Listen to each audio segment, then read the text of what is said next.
Hello, and welcome to your NARSA Weekly Update for the week commencing Monday, the 6th of July, brought to you by our partners at SEKO, your no-nonsense end-to-end logistics partner. We are delighted to have them with us. It's Gary here again, and that's another interesting week that we've had in Rangers land, which is kind of remarkable when you think about the World Cup still going on. And usually when the World Cup or the Euros are on, there's usually a wee bit of a lull in transfer activity as we wait to see what the outputs of the tournament are and what the players at the tournaments are doing, and then all the cascading effects of that. But Rangers have been very, very busy in the transfer market, which is great to see, quite exciting, I have to say, and I'll get to that when I get to the shout-outs and the welcome aboard. But one thing I did forget to mention last week, is this a what Gaz got wrong last week? Maybe it is. But I did forget to wish everyone in Canada a happy Canada Day, which is, of course, the 1st of July every single year. And everyone in America a happy July the 4th or 4th of July, Independence Day, which was 250th anniversary, or is it birthday? Do I call it birthday? This year, which seems like a good enough time for the President of the United States to call the President of FIFA and get the player that was red carded unsuspended after the fact. Man, oh man, see when you're inside an organisation, I'm guessing you don't really know or understand or appreciate your reputation outside the organisation, because I don't know anyone that doesn't think FIFA are one of, if not the most corrupt organisation out there, and then for them just to invoke some sort of nonsense phantom committee thing to say, oh yeah, we've got a special dispensation for this one. Actually, we said we didn't, but we kind of do now. And it just, FIFA, you just can't seem to get out your own way every now and again. So that really bodes well for the United States team, because of course it's one of the best players, and Belgium are actually a wee bit upset about it, quite rightly so too. So yeah, you just can't seem to get away from controversy when presidents are involved from both the country and the organisation. So we'll see how that pans out over the next wee while here. One wee quick thing. So I'm actually recording a wee bit earlier today. Right now, the time is 5:44 a.m. Yep, I got up nice and early because I'm travelling to Toronto again. I think this is probably my last trip out there. Certainly my last trip for the next wee while. So I'm leaving kind of early today. So I wanted to get this recorded. Hopefully I get it out prior to going on the plane, because the plane Wi-Fi is a wee bit hit and miss as to whether it's even available. So hopefully it is, and I can get it out. If it's not, then it's going to be when I land in Toronto a wee bit later on today. But what I definitely did get wrong last week, and what Gaz got wrong last week, was I got the date completely wrong for the podcast. It wasn't until I was doing all the stuff afterwards, and I'm like, oh, wait a minute, I'm pretty sure I never said that date. I can't remember if I said the 28th or 27th or 26th, whatever the date was. I got the date wrong last week anyway, so I definitely didn't get it wrong this week, so that is a good thing there. But also, please don't forget, I mentioned this last week, I believe, or maybe the week before, but if you're using or listening to this on a podcast app, please go do a review for us if you can. It takes just a couple of minutes, and it really, really helps us with our reach, and it helps us with our opportunity to know and understand how we're doing, where we're doing it, and such like that. In terms of the game segment, it's all about the World Cup right now, isn't it? We're not even in friendly season yet for Rangers, which is kind of interesting. We're just over 3 weeks, to the first game of the season.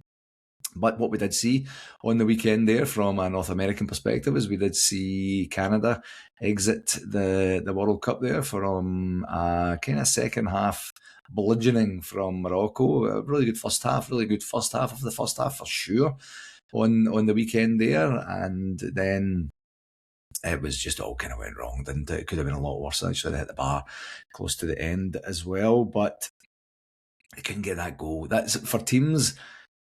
Kind of Scotland are probably like this a wee bit, in Wales and the Islands and things like that. If you don't get that goal early against the better teams, then you're going to struggle. And these teams eventually grow into the game. And I thought Morocco were by far the better team in the second half there. So that was unfortunate. But they did a whole lot of firsts. Canada, they scored their first.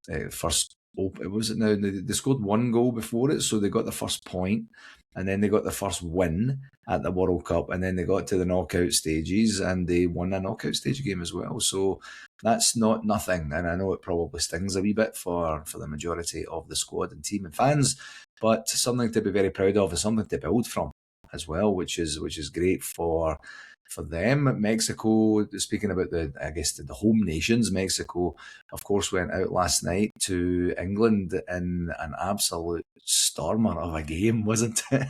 It was brilliant from end to end, or sorry, from beginning to end, I should say, and the game was from end to end as well. And I think with a wee bit of the benefit of hindsight, when you take away some of the excitement, obviously the game get delayed because of the weather, and then Mexico went right after it, right at the very, very beginning, and there was a red card, which was a shocking tackle. I don't even know who that guy is, actually. I don't keep up with the Premiership quite as much as I should. I'm assuming he's a Premiership player, but their English boy went in, and apparently that sparked a melee on the benches, with the benches going at it with each other, and the referee missed it.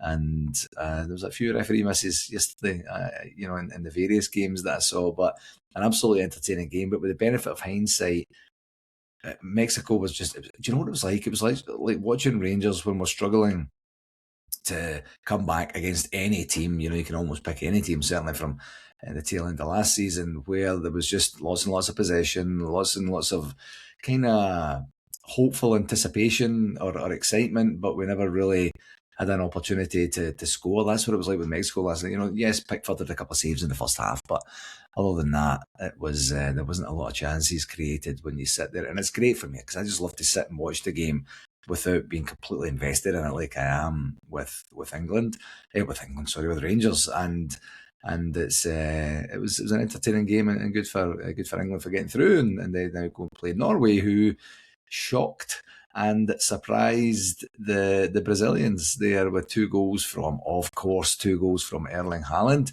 and that was quite an incredible day. But this World Cup has been absolutely brilliant, I have to say. Just from beginning to right now, we'll see how the States and such do this week and figure that out as well. So yeah, still some Rangers interest in the World Cup there. Of course, we've got Tello Asgard there, we've got Nico Raskin there too. So it's going to be exciting to see what happens as the World Cup unfolds over the real business end of the season, of the tournament, I should say, now. So yeah, good luck to all the rest of the teams, and we'll see what happens. We're always just praying for the players to come back nice and fit and healthy. That's the main thing. Even if they're not going to stay with us, they are now much more sellable assets than they were before.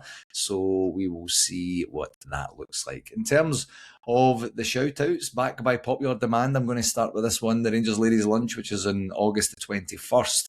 Tickets are £75. You can go to the Rangers website there. I did get some feedback on the weekend that particular part does a lot of people's heads in, because I keep mentioning it and then it doesn't end until the 21st.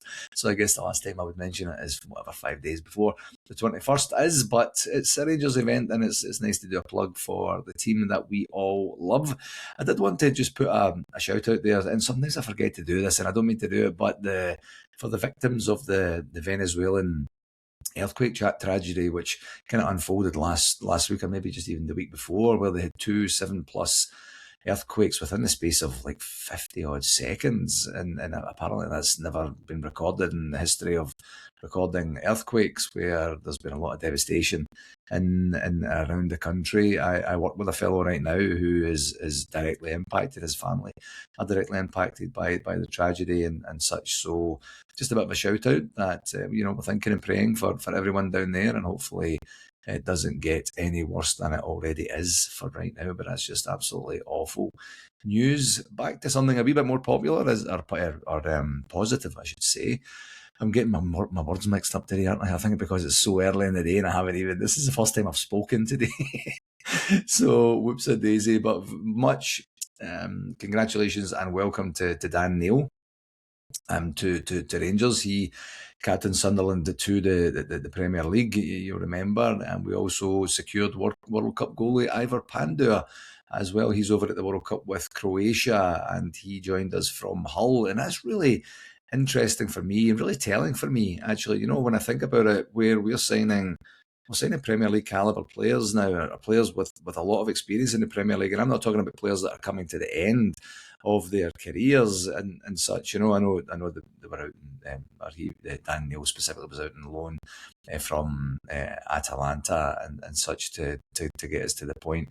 No, that's Ben Godfrey. Sorry, we signed Dan Neal, absolutely. But this is a step up, isn't it? So I don't know if we're now in a situation where we're competing for these, and certainly competing from a salary, from a wages perspective. But yeah, these are not unknown players, I guess, is probably the way. And it seems like for the longest time we've been in the kind of okay, I guess this guy must be all right if he's played so many games in the Championship or League One or whatever that looks like as well. So they do join, Lawrence Shankland, of course, Ross McCrory, and Ben Godfrey. I just made a mistake about there, and it's only early July, folks, and I saw an interview with Derek McInnes yesterday on Sky Sports, and he was saying that, we're still active in the market. We know where we want to strengthen, and there was talk of a young captain from, I can't remember the team now, 20 years old, who's playing in,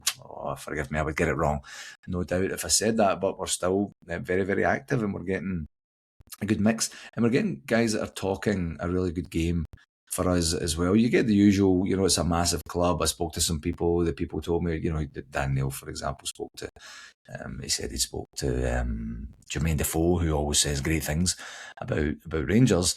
But it's just good to see these guys know and understand, because Derek McInnes has been saying this in many of his interviews, especially when he's talking about players, of course, is that these players need to come in. They need to be good players. They need to know and understand the Rangers. They need to know and understand what it means to be a Ranger, and they need to know and understand that we need to win trophies. That's what they should be there for in the first place, is to win some trophies and then do whatever they're going to do and see where their career takes them from there. But that's a good mix of people, I think, and certainly great quality and calibre in there as well. So yeah, it's a great start. Let's just say that. And obviously on the same vein as that, with Ivor Pandur coming in, Super Jack Butland, I'm going to call him that one last time, headed his way back down to Hull as well. So I'm not 100% sure if he's there as a first choice, or if he's doing that model that they have down there where they have a really good solid goalie in there as number 2.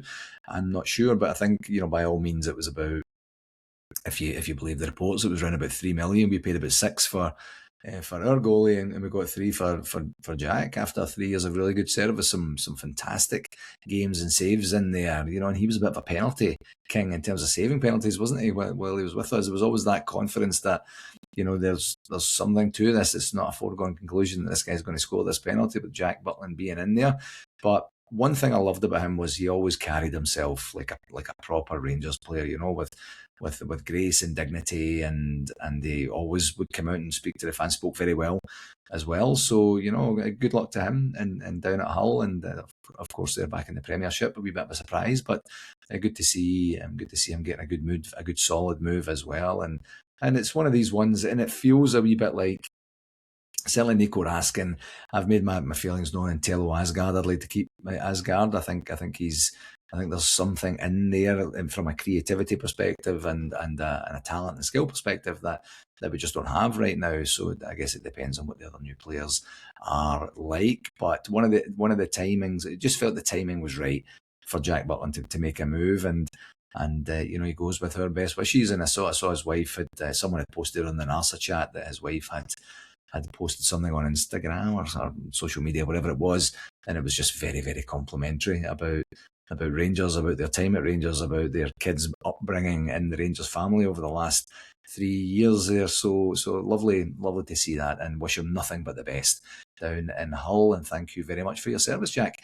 And the club did announce also that the Chief Financial Officer, James Taylor, is stepping down from his role by mutual agreement. And it said here that James and the club have agreed that this is the right time for him to pursue new opportunities. The club thanks James for his contribution and wishes him every success for the future. Haven't heard any more about it other than that. My first reaction was a new CEO has come in, and that's usually a time when you start to see some moves and changes in and around the leadership team, whether that's just James Taylor himself says, look, the timing is probably right. I don't want to learn under another guy. I'm going to go do something else.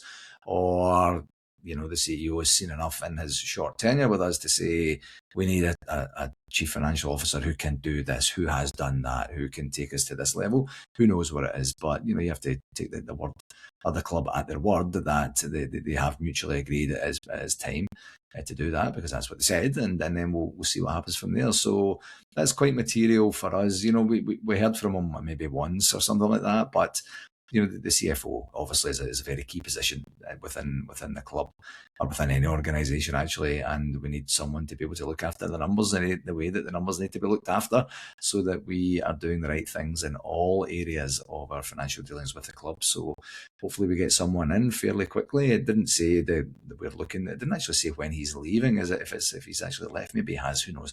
But obviously that's pending if he hasn't left directly already. So we'll see what that looks like over the next wee while, of course, and then we'll talk about that when we get to that. In terms of the convention update, nothing just yet. I did say last week from a NARSA Executive update that the team were meeting on Thursday, and that was going to be my second meeting in 14 years that I had missed for the NARSA Executive. The meeting actually ended up not taking place because you don't know the World Cup schedule so well, and then the World Cup schedule came out, and then there was a bunch of people that couldn't make it along for Thursday, when the World Cup was playing. So maybe it was Canada. No, it wasn't Canada, was it? Because Canada was on Saturday. But anyway, there was a few people couldn't make it, and then we eventually did a poll. So the meeting is now going ahead tomorrow night, and that's going to be about 7:30, I think it is, Eastern time, which is the time zone that I will be on. So I get a chance to go and participate in the meeting. And as I mentioned last week, it's going to be lessons learned from Nashville, talking about RTV, and then in earnest talking about the potential locations for 2027. We're in July now. We really need to get going on this. I know and appreciate that. And that's the conversation that we'll have tomorrow, and we'll see where it goes from there. Just another reminder to update your contact details if your club or your club committee changes at any time, so that we can give you the service that we need to give you with all the emails and such if they have changed, and we can also get the website updated with your new location if that is it. I'm going to ask, maybe this is the last time, if you're the winner of the Director's Box prize from Nashville 2026, please get in touch. We did get the mascot folks to get in touch, which is great, but we didn't get the names and email addresses of the people that won the Director's Box. So we need to know that so that we can get that organised, so you can get it in your calendar. And now that you know what the fixtures looks like for the season, and you can then get all excited about that, and hopefully be in touch afterwards with some photos and a wee bit of an overview of what the experience was like. And just one more thank you again for everyone that did reply to the RTV survey. That's really important for us to be able to do that. And some correspondence was supposed to come out last week as it related to RTV after the executive meeting, but it will now be midweek this week, so that we can have that meeting and conversation tomorrow, and then Dan and Beth can get the information out to each of the clubs. From a communication perspective, nothing. From a Gels Guide perspective, I think the club are being quite steady now in there. If there's no games on them, we're probably not. It's not worthy of doing a Gels Guide, which is absolutely fine. It saves me a wee bit of time at the end of the podcast each week for right now, but that's obviously going to last just for another 2 or 3 episodes, and then we will be back into it. But just another reminder in terms of following us on social media, NARSA Comms on TikTok and Instagram, and if you can like and subscribe here, of course, on YouTube. If you're watching on YouTube, that would be absolutely wonderful too. And please don't hesitate to leave a comment there too. I think I mentioned this before, but yeah, it's me that gets the comments, and I would be more than happy to see and read them and reply directly to you there as well. Okay, folks, I am going to go for the quickest of quick runs here, and then I am going to shower and pack my case and go to the airport. So I likely won't get this out until, well, maybe I might get it out prior to heading out there. Hopefully I do, because I don't want it to wait too long. But anyway, as always, thank you very, very, very much for taking the time to tune in to this episode. It's very, very much appreciated. Please do share it with someone that you think might enjoy it. And until next week, thanks as always to our partners at SEKO, and please do take care of yourself and all the very best. I'll talk to you next week. Okay, follow.